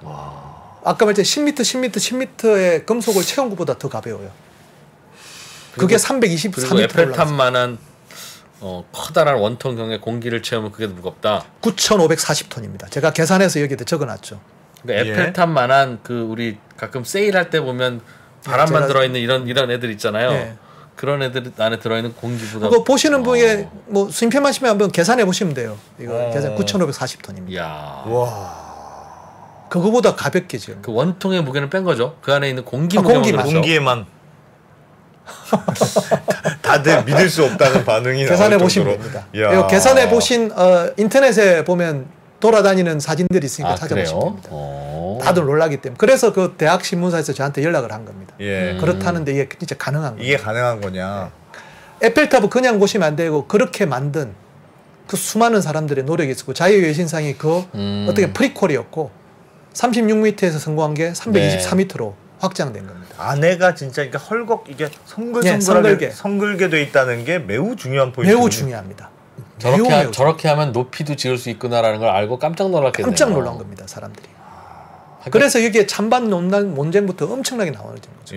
자, 그래서 거기에서는 수많은 과학 실험도 이루어지고요. 이러한 비행 실험까지 이루어집니다. 비행 실험 뭡니까? 이게 뭐냐면 에펠탑은 과학 기술의 상징이잖아요. 그래서 산토스 디몽이라는 브라질 출신의 어떤 금수저 부자가 있었는데 이 사람이 파리에 와서 살았거든요. 라이트 형제가 비행기 날릴 무렵부터 이 사람은 비행을 날렸어요. 이런 식으로 비행 실험을 했어요. 풍선에 달아가지고. 그렇게 했었어요. 사실은 라이트 형제 비싼 비행기도 만들었고. 근데 이렇게 날리는데 이제 이게 과학 기술의 상징이니까 이렇게 해서 사람들한테 자랑하고 그랬죠. 근데 이제 산토스 디몽에 친구가 있었어요. 친구가 까르띠에라는 사람인데. 까르띠에? 명품. 보석상. 그게 거기서 시작된 겁니까? 하여튼 그런데 자기가 비행을 하다 보니까 시계를 봐야 되는데 그 당시에 회중시계였잖아요. 지금 비행기가 가는데 에펠탑 옆에 나는데 언제 이거 꺼내봐요. 그래서 까르띠에야 이 손목에다가 만약 찰 수 있는 시계를 만들 수 있으면 대박을 칠 것 같은데 만들어줄 수 있냐. 회중시계에서 이 정도로 작으면 그냥 될 것 같은데 안에 들어가는 조그만 톱니바퀴가 그만큼 정밀해야 되잖아요. 그렇지. 그것을 까르띠에가 성공합니다. 그 어려운 것을 해냅니다. 세계 최초의 손목시계 까르띠에가 만들었습니다. 그래서 지금 이제 그 저쪽에 성수동에서 까르띠에 그 오픈샵을 하고 있거든요. 가면 산토스 디몽의 이야기가 거기서 비디오로 나옵니다. 그래서 이게 2%님하고 안 프로님 아셔야 되는데 지금 산토스 디몽 했는데 안 놀라시는 거 보고 제가 놀랐어요. 왜요? 까르띠에 가면 손목시계 라인 이름이 산토스 디몽입니다. 그렇구나. 저는 그걸 제가 알 거라고 생각하시는 박사님 상상력에 놀랐습니다. 저는 까르띠에를 간신히 압니다. 이게 여성분들은 다 아시거든요. 산토스 디몽이 놀라셔야 되는데 산토스 디몽이라고 하는 까르띠에의 그 서버 브랜드가 있어요. 지금도 그러니까 1900년대 초에 만들어진 그 라인이 100몇십 년 동안 똑같이 손목시계를 산토스 디몽이 그 비행선 실험을 할 때 그럼 몇 초를 나는지 뭐 그걸 알려고 하는 거죠 지금 그렇게. 시간도 봐야 되지만 어떤 여러 가지 어떤 지표를 이제 시계를 보면서 생각을 해야 되잖아요. 회중 시계 이렇게 딱 열어가지고 한쪽 뭐 들고 있으면 되지. 한쪽 손에 들고 이렇게 운전하면 안 됐을까? 그러면 되지. 꼭 이걸 이렇게 하나 이렇게 하나 똑같은 걸 꼭 그렇게 만들으라고. 나중에 이제 비행기를 모시다 보시면. 그렇지. 항상 쥐고 있으면 안 되니까. 안에서. 양손이 필요하니까. 양손이 필요하면서 이렇게 살짝 봐야 된다. 살짝 봐야 되는데. 그렇겠네. 이것도 살짝 될 것 같은데. 두 손 잡아야 되니까. 두 손 잡아야 되니까. 잡고 이거 시계를 봐야 되니까. 되게 위험한 겁니다. 조정석 위원회 갖다 놓으면 이런 시계를 그냥 앞에다 갖다 놨으면 안 됐을까?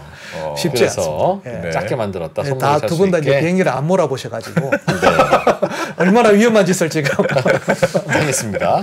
예를 들어서 두 분이 자동차를 한 300km로 몰고 있는데 비행기 날아가는 속도가 한 300km쯤 되거든요. 프로펠러 비행기라고 하죠. 그렇지. 잠깐 시간 보려고 이거 하는 동안에 붕 날아가 버리죠. 지금 100km 달릴 때 회중시계 꺼내시다가는 큰일 납니다. 그렇죠. 핸드폰 꺼내고 있다 이러면 큰일 납니다. 지금 근데 그게 한 300km거든요. 그렇구나. 조심하시고. 알겠습니다. 까르띠에. 까르띠에. 어쨌든 아주 에펠탑과 같이 한 과학기술의 역사가 산토스 디몽과 까르띠에에서 연결이 된다. 이런 이야기였습니다. 그래서 등장인물 진짜 많구나. 다음 보시죠. 다음 사진 이게 제가 찍은 사진인데 에펠탑에 그게 보면 뇌 귀퉁이, 뇌 사분면에 이렇게 과학기술자들의 이름이 금으로 새겨져 있습니다. 72명이 새겨져 있습니다.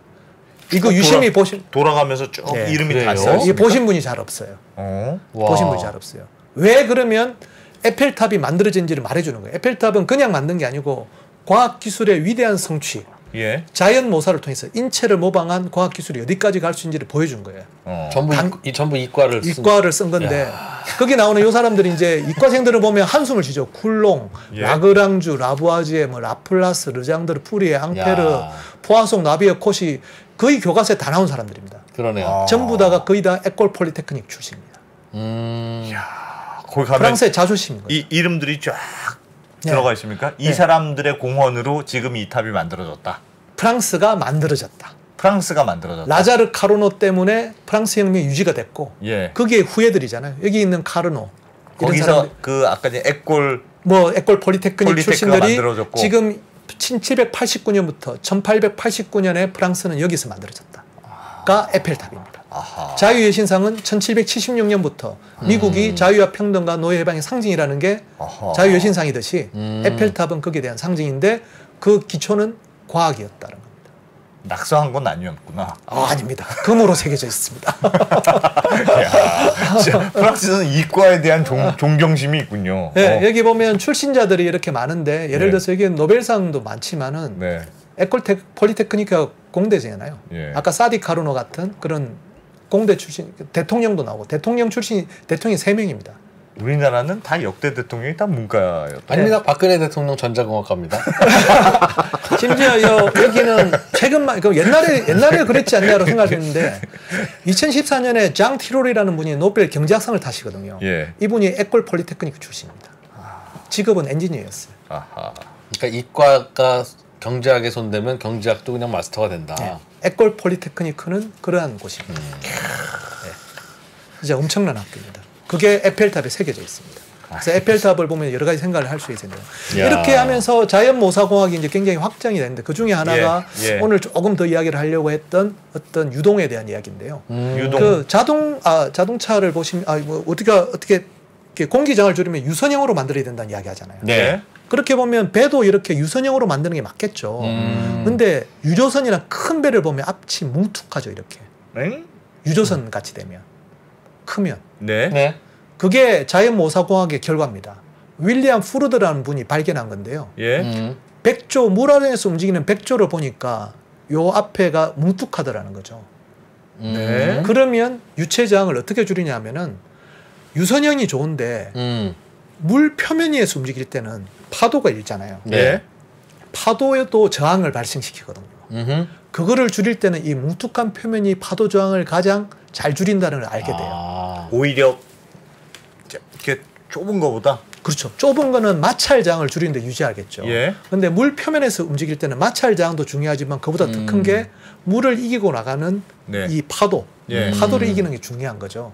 그래서 오히려 뭉툭한 것이 더 유리한 걸 발견합니다. 그게 백조에서 영감을 얻었기 때문에 이렇게 돼 있는 거죠. 이것도 자연모사. 그러니까 우리가 상식으로 생각하면 안 된다는 거죠. 상식으로. 자연모사공학의 특징 중에 하나입니다. 근데 여기서부터 우리가 알고 있는 이러한 표면들이 나오기 시작한 거고 이게 조파저항을 발견했기 때문에 우리 수영할 때 있잖아요. 수영 경기를 할 때 레인을 갖다 일부러 만들죠. 옆 사람의 파도가 안 가게. 그래서 그런 거예요?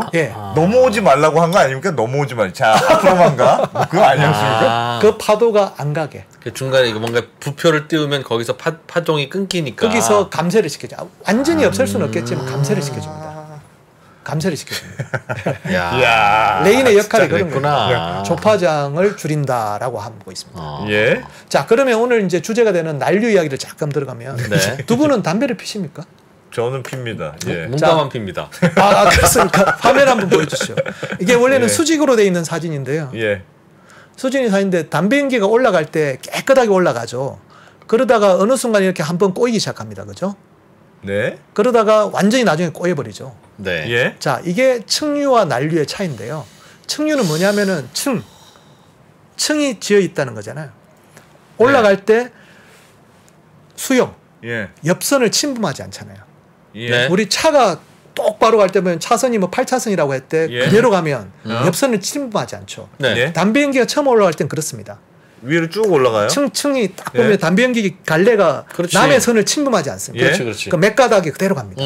수도꼭지를 틀을 때도 그대로 깨끗하게 내려옵니다. 근데 세게 틀면 콸콸콸콸 하고 담배 연기가 어디 틀면 이게 족보가 꼬이듯이 엽선하고 꼬이기 시작합니다. 그렇게 되는 현상은 난류라고 합니다. 꼬이는 게 난류다. 엽선하고 서로 침범하고 꼬이기 시작하는 거. 그건 왜 꼬이기 시작합니까? 그걸 이제 그것들은 이제 불안정성 원리라고 하는데 그거를 설명을 지금 할 필요는 없고 자연적으로 뭔가 유동이 강해지거나 세지면 그렇게 꼬이고 서로 하는 거죠. 서로 못 이겨가지고. 당연할 것 같아요. 그런데 가만히 있으면 지저분해지고. 그렇죠. 그런 걸 터뷸런트 플로우로 하는 게 군대가 줄지어 쭉 가는 것들을 갖다 라미라고 할 수 있거든요. 가다가 오하열이 흐트러지고 사람들이 패닉에 빠지면 막 엉망이지지 않습니까? 그렇죠. 자연의 섭리입니다. 그렇죠. 그게 터뷸런트라고 합니다. 그러니까 라틴어로 터뷸렌시아라는 말이 있거든요. 그런데 이제 자연의 현상에서 이걸 갖다 구분하기 시작한 거죠. 근데 이 구분했으니까 재미있는 현상들이 많이 발견됐는데 처음에는 이러한 복잡한 것들이 뭐 프랙탈이든 랜덤이든 뭐 무질서 혼란으로 생각해서 우리가 인간이 알 수 없다고 생각했어요. 그런데 컴퓨터가 발전하기 시작하면서 이게 컴퓨터에서 해석하기 시작합니다. 통째로 풀면 다 풀려요.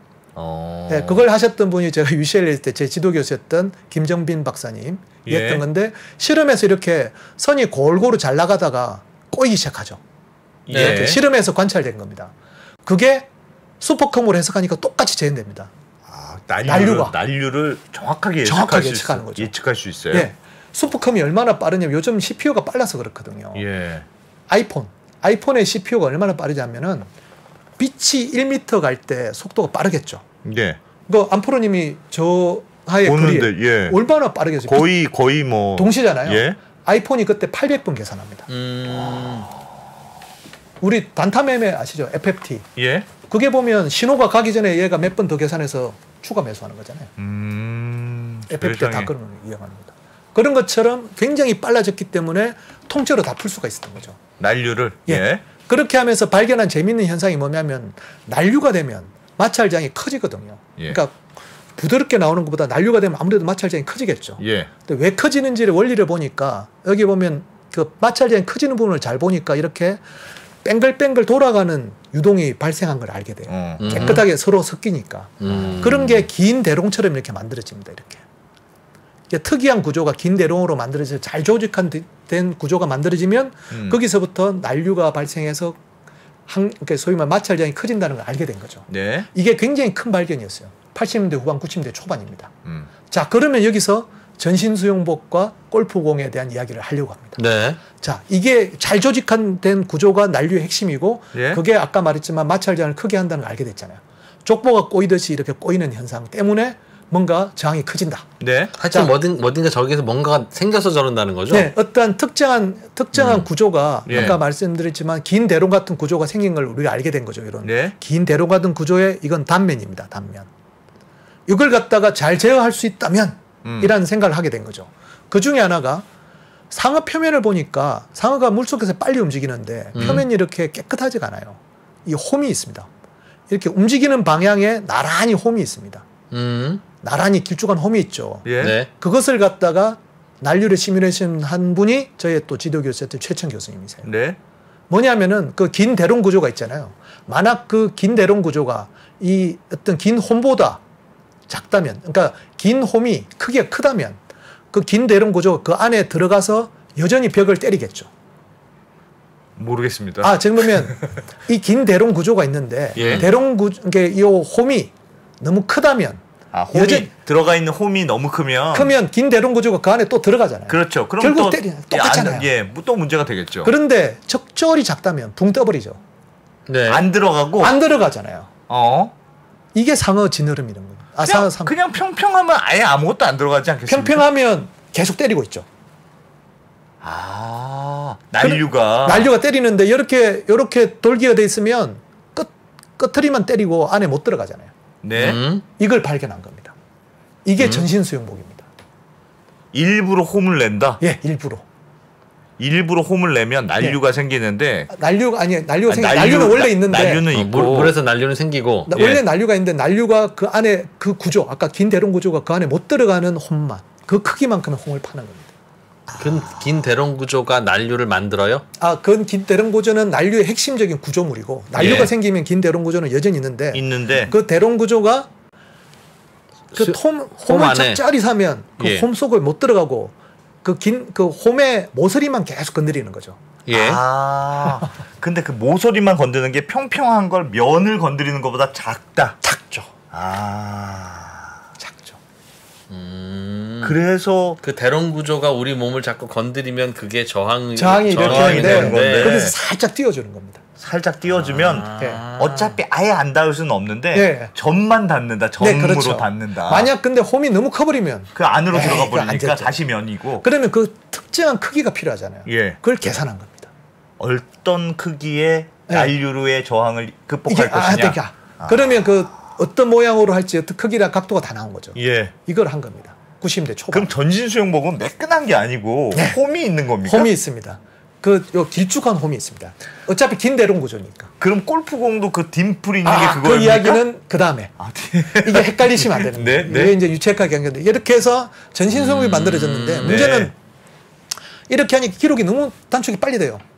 그래서 나중에 전신 수영복도 계속 발달할 거잖아요. 2009년만 되면 모든 사람이 전신 수영복을 씁니다.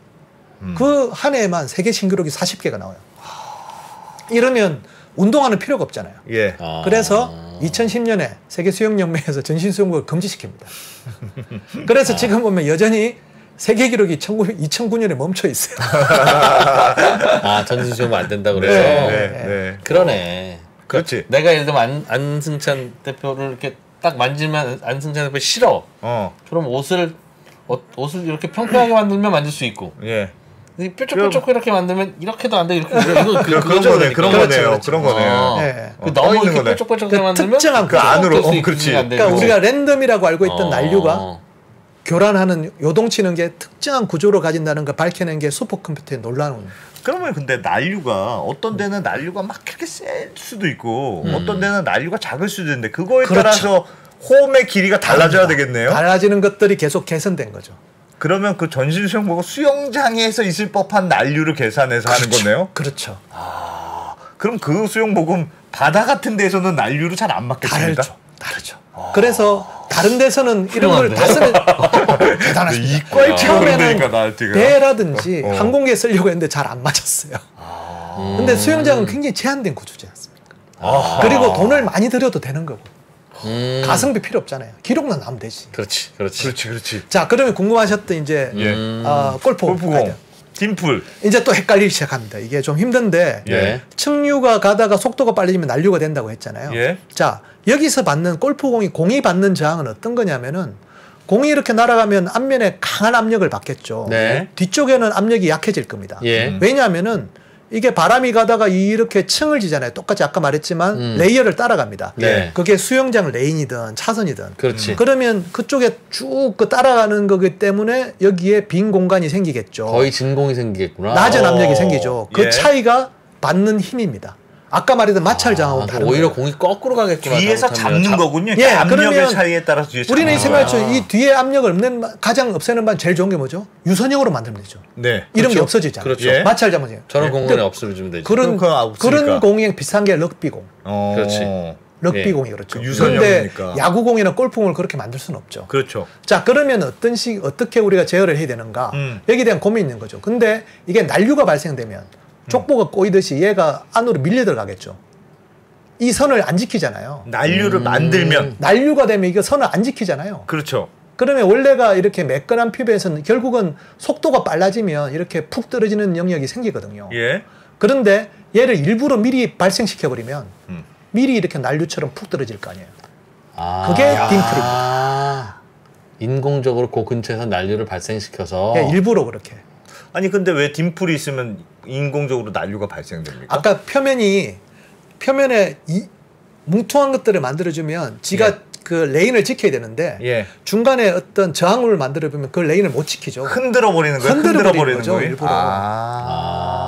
주변 공기를 흔들기 여러분 위해서. 잘 보세요. 자동차 잘 보셨나요? 자동차는 딱 두 가지가 있습니다. 뒷유리창에 와이퍼가 있는 것과 와이퍼가 없는 곳이 있습니다. 뒷유리창이 만약 와이퍼가 있다는 것은 전부 다가 해치백 구조입니다. 그렇습니다. 그렇죠. 해치백 구조에서는 뒤에서 아까 그 낮은 압력의 영역이 크게 생기거든요. 그러니까 먼지가 더 잘 붙습니다. 그래서 뒤에를 닦아줘야 되는데. 근데 트렁크 있는 구조는 그 저압 구조가 저압인 영역이 작겠죠. 예. 그러니까 먼지가 덜 달라붙습니다. 그러니까 와이프가 필요 없습니다. 세상에 자동차는 두 가지 종류가 있어요. 뒷유리창에 와이퍼가 있는 놈이랑 없는 놈이랑. 우와. 자, 그러면 예전에는 우리가 안테나 생각. 진짜 놀랍다. 차에도 안테나 필요하죠. 차에. 예? 차 안테나 필요하죠. 그 뒤에 보면 난류를 발생시키면 뒤 구조가 또 작아질 거잖아요. 예? 지금 안테나를 어떻게 만들죠? 상어 꼬리 같은 거 하는 거죠. 예, 위에 하나 그거면 일부러 교란을 발생시키는 겁니다.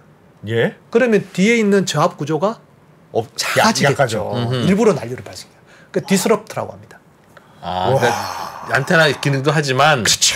그쪽에서 난류를 발생시켜서 뒤에 그러니까 속도가 더 빨리 가게 그렇죠. 뒤에 잡는 힘을 없애려고 그렇죠. 난류를 만든다. 예. 이런 거 오늘 알아주시면 좋습니다. 예. 아니 그럼 박사님 골프공도 딤플은 있어요. 딤플은 뒤에 난류를 일부러 만들어서 뒤에를 교란시키는 거예요. 네. 그러면 그 표면도 아까 전에 전신 수영복처럼 얇은 미세한 이렇게 뾰족뾰족하게 만들면 저항도 줄이고 난류도 그렇게 만들 수는 없습니까? 퍼팅이 안 됩니다.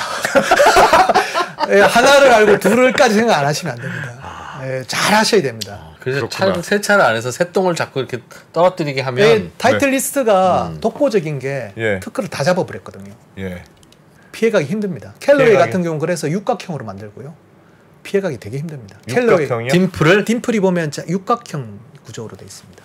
동그랗게 하는 거는 타이틀리스트만 웬만큼 다 잡아놨습니다. 거의 피해갈 구멍이 없습니다.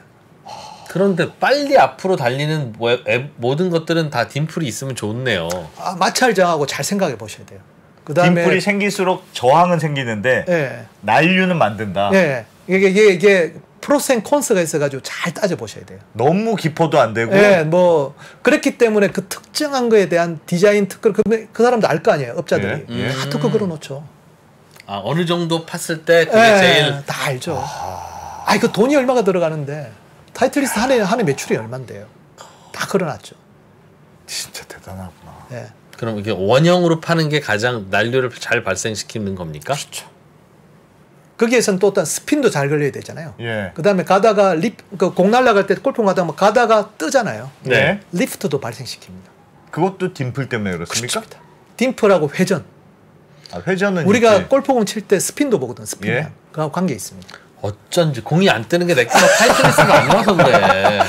자꾸 볼빅을 갖다 치니까 쉽게 그렇게 생각하시면 이게 엄청난 게 숨어 있습니다. 이게 자연을 우리가 얼마나 잘 이용했는지 알 수 있죠. 좀 빨리 가실까요? 자, 그래서 이런 걸 잘 이용했던 사람들이 보면 우리 최천 교수님 계속 이야기해요. 그래서 보면 혹등고래도 보면 이게 매끈한 지느러미가 아니거든요. 돌기가 있는 게 난류를 일부러 발생시킨다든지 그거 다음에 홈 같은 게 그런 걸로 다 저항을 줄이거든요. 그렇게 해서 LG 에어컨이 지금 쓰고 있습니다. 이미 쓰고 있습니다. 이미 쓰고 있고요. 그 다음에 신칸센 같은 경우도 옛날에 이렇게 매끈하게 갔겠죠. 그 주둥아리가 계속 튀어나오는 걸로 바뀌고 있어요. 뭉툭거리게. 왜냐하면 물총새를 보면 그냥 부리만 있는 게 요렇게 튀어나와 있잖아요. 그게 더 저항을 줄인다고 물속에 들어갈 때. 그래서 이렇게 신칸센도 바뀌고 있는 겁니다. 지금. 이런 식으로 여전히 우리는 굉장히 자연에서 여전히 배우는 게 많죠.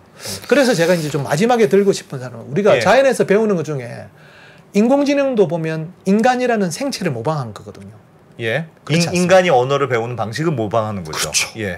딥러닝이 그런 건데 에너지를 너무 많이 씁니다. 이세돌하고 알파고 대결할 때 보면 우리가 인간의 뇌가 쓰는 에너지가 20W라고 그래요. 20W 이 숫자를 잘 보시는데 형광등보다 작습니다. 형광등 하나가 쓰는 에너지보다 적은 에너지를 씁니다. 알파고는 170kW거든요. 8,500명분의 인간의 두뇌가 쓰는 에너지를 쓰고 있는 겁니다. 근데 지금 일론 머스크가 하는 테슬라가 하는 인공지능 자율주행에 쓰는 그거는 알파고보다 10배가 더 넘는 에너지를 씁니다. 이게 맞냐 이거죠. 그러면 배터리 같은 거 생각해 보시는데 배터리가 1kg 우리 비에너지라고 하는데 1kg가 담을 수 있는 리튬이온 배터리 에너지 200Wh 정도 됩니다. 그러면 이런 에너지를 쓰려면 만약 이런 에너지가 고정이 아니고 이동식으로 인공지능이 움직이려면 리튬이온 배터리가 얼마나 필요할까요? 전고체 배터리로도 안 되는 겁니다. 그런데 인간은 잘 보시면 20W밖에 쓰지 않는데 인간은 어마어마한 에너지를 가지고 있는 게 지방 1kg가 10kg가 넘거든요.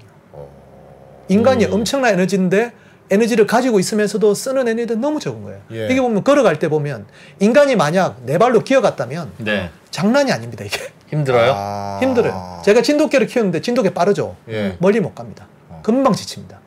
인간은 빠은쪼리 묶고 10km를 걸어가요. 예. 왜냐하면 너무 에너지를 적게 쓰기 때문에. 로봇에서 뭐가 문제냐면은 에너지가 여전히 많이 써요. 여기다가 지능까지 들어가 버리면 배터리를 못 갑니다. 이거 모빌리티가 실현이 안 돼요. 우리가 지금 인공지능과 로봇의 시대라고 하는데 예. 모빌리티 차원에서 본다면 우리가 에펠탑을 오늘 왜 배웠냐면은 왜 에펠이 인간의 뼈를 모방했냐면은 인간의 뼈가 그만큼 가볍고 튼튼하고 모빌리티에 최적화되어 있습니다. 예. 그랬기 때문에 근육의 사용량이 이게 보시듯이 근육이 쓰는 에너지가 저렇게 적은 거예요. 가볍게 만들었기 때문에. 가벼우니까. 에펠이 그걸 주목한 거죠. 예. 우리가 앞으로 모빌리티 시대, 인공지능, 자율주행, 로봇의 시대가 올 거예요. 예. 여기서 제일 먼저 보셔야 되는 게 에너지를 먼저 보셔야 됩니다. 인간의 효율적인 에너지 어떻게 모방할 것이냐. 우리가 여전히 인간을 모방한다고 하면서 우리가 지금 안프로님하고 저가 보는 빛이 이만큼 갈 때 아이폰이 예. 800분 계산할 정도로 빠른 에너지가 좀 지금 우리가 쓰고 어떤 용도로 쓰고 있는지 우리가 너무 낭비하고 있는지는 않은지. 자동차가 지금 300마력, 400마력이거든요. 네. 그러니까 칩 하나가 보통 지금 몇백 와트를 써요. 예. 몇백 735와트가 자동차 말 한 마리가 쓰는 에너지입니다. 예. 근데 요만한 칩 하나가 지금 얼마나 쓰고 있는지. 자동차가 말 200마리, 300마리의 에너지를 쓰는데 우리가 그걸 어떤 용도로 쓰는지 생각해 본다면 모빌리티의 혁명이랄까 이런 것들이 어디에서 지금 걸리고 우리가 에펠의 시대로 다시 한번 돌아갈 필요가 있어요. 우리가 생체 모방이라든지 골프공도 제가 농담을 하는 게 아니라 골프공의 지혜를 배운다면 예. 우리가 앞으로 모빌리티, 인공지능과 로봇의 시대에서 앞으로 미래를 선점할 수 있는 해안이 얻어질 것이라고 저는 믿고 있습니다. 이렇게 좀 마무리를 하고 싶습니다. 정답은 어떻게 보면 굉장히 가까운 데 있을 수도 네. 있겠군요. 인간이 최고입니다. 인간보다 더 에너지 효율이 높은데 그러니까 매트릭스 보셨죠? 매트릭스 영화. 매트릭스가 에너지원을 뭘로 쓰고 있죠? 인간입니다. 그렇죠. 인간을 발전기로 쓰고 있습니다. 예. 왜냐하면 그러니까 지구상에 있는 생명체 중에 인간만큼 효율이 좋은 에너지가 없어요. 두뇌도 그렇고 20와트로 지금 생각을 하고 20와트. 형광등 하나가 쓰는 에너지보다 더 적은 걸로 이 모든 생각 안프로님, 위프로님 우리 대담을 하고 있잖아요. 20와트 에너지로. 이렇게 우리가 인공지능을 진짜 만들 수 있을까? 여기부터 우리는 근본으로 좀 돌아갈 필요가. 오늘 에펠탑을 생각하면서 마지막으로 제가 던져야 될 우리 시대의 어떤 고민은 여기 있다고 저는 생각합니다. 그래서 아니면 열심히 운동해도 살 안 네. 빠집니다. 너무 효율적이야. 너무 효율적이어서 어쩐지 안 빠지더라. 지방 1kg가 10kW 하는데요. 어쩐지. 그러면 리튬이온 배터리 몇십 킬로 정도 되거든요. 안 빠집니다. 인간이 희망이군요. 열심히 10km 걸어봐야 비스켓 하나 먹은 에너지가 빠져요. 그러니까 비스켓이 얼마나 나쁜 거야 그러니까. 그런 네. 거를 한번 생각해보는 언더스탠딩의 시대. 그래서 제가 애플탑을 들고 나왔습니다. 이야, 진짜 오늘도 정말 대단하십니다. 정말 자 감탄을 금치 못하겠습니다. 자, 시간이 많이 돼서 이제 정리해야 되겠네요. 그러니까 이렇게 소중한 걸 예. 전 국민을 문과랑 이과랑 나눠서 네. 이과한테만 가르치고 안 됩니다. 그러니까 문과이과 나누지 말라고 그러니까 다 배우게.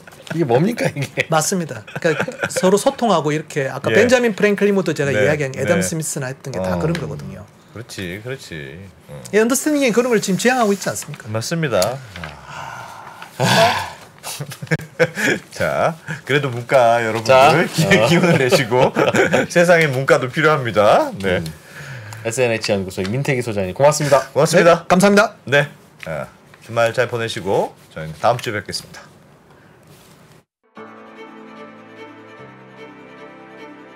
양안 전쟁이 발생한다면 미사일과 공군기는 이쪽에서 많이 돌아다닐지 몰라도 육상전은 한반도가 불바다가 될 가능성이 더 크다고 생각합니다.